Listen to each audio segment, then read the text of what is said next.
I think an important lesson here, and one I really hope that Zohran Mamdani will take on board, is that his more conciliatory tone and comments during the election, they did absolutely nothing to appease his critics, which is not surprising since all of their attacks are in bad faith.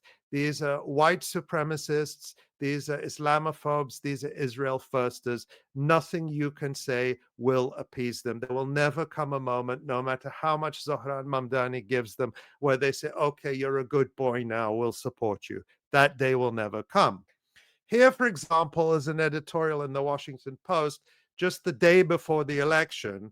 The headline there, Zohran Mamdani's success is a warning. And there's this one line in this staff editorial from the Washington Post. Mamdani has walked back some of his old positions, but never very convincingly. While he apologized to the NYPD and said he would retain the current mayor's police commissioner, he recently admitted he hadn't spoken to her since making the offer. So that concession wasn't enough for the Washington Post. And then they say, and while he no longer defends eliminationist rhetoric about Jews, he remains fixated with Israel.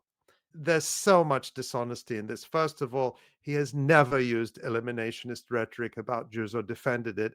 And he has not been fixated on Israel in this campaign. It is his opponents who have been fixated on Israel and who insisted on making this campaign a referendum on Israel. And the absolute lie about him engaging in or defending eliminationist rhetoric about Jews is exposed by none other than the Times of Israel. Take a look at this article in the Times of Israel, which was published after he won. The headline there, facing an anti-Zionist mayor, Mamdani's election win puts New York Jews in uncharted waters. Now, this is a story designed to feed the scaremongering. But even here, the Times of Israel has to admit his condemnations are solely aimed at Israel and Zionism, not at Jews or Judaism.